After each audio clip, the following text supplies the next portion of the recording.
የ12ኛ ክፍል የመጨረሻ ጥያቄ ነው። ኩዌስችን ነምበር 60 እስኪ ምን እንደሆነ እንየው።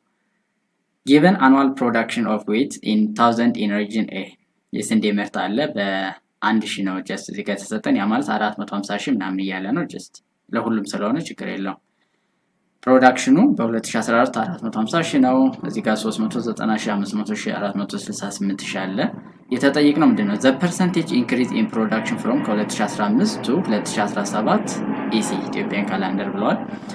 ሶ ከ2015 ወደ 2017 የምርት ዘመን በምርት አለ የተሰጠን።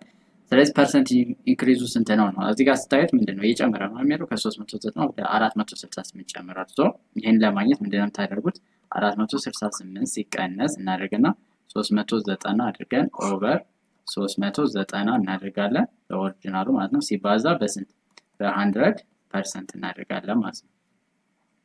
ስለዚህ ይሄን ቀንስ 468 ሲቀነስ 390 8 አይደል 8 ሲቀነስ 0 8 6 ላይ 9 አይችልም 16 እቺ 3 ሆናለች 16 ሲቀነስ 9 ስንት ነው 7 አይደል 3 ሲቀነስ 3 ምን ስለዚህ 78 ይሆናል 78 ኦቨር 390 ሲባዛ 100% ይሆናል።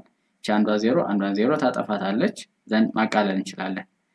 ይሄ በ3 ይችላል በ3 ይሄ 13 ይሆናል 39 ስለሆነ ይሄ በ3 ስንት ይሆናል 26 ይሆናል አቃሉት በ13 ይሄ 1 ይሆናል ይሄ በ13 ስንት ይሆናል 2 ይሆናል።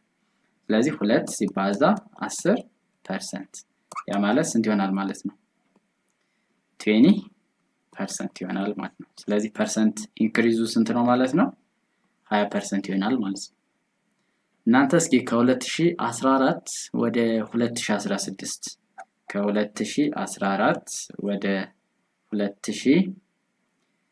2015 እናድርገውና ፐርሰንት ዲክሪዙ ስንት ይሆናል? የዚህን እስኪ መልሱን ኮሜንት ሴክሽን ላይ አስቀምጡልን። ፐርሰንት ዲክሪዝ አሁን እዚህ ጋር ፐርሰንት ኢንክሪዝ ነው የሰራነው ኢንክሪዝ ስላደረገ ማለት ነው። ከ2014 ወደ 2015 ደግሞ የምርት ዘመን ምንድነው ምርቱ ምን አድርጓል ቀንሷል። ስለዚህ በምን ያክል ፐርሰንት ነው የቀነሰ የሚለውን ሰርታችሁ መልሱን ኮሜንት ሴክሽን ላይ አስቀምጡልን። ለቲክቶክ አካውንታችን አዲስ ከሆናችሁ ፎሎ ማድረግ እንዳይረሳ። አብራችሁን ስለቆያችሁ እናመሰግናለን። መልካም ቆይታ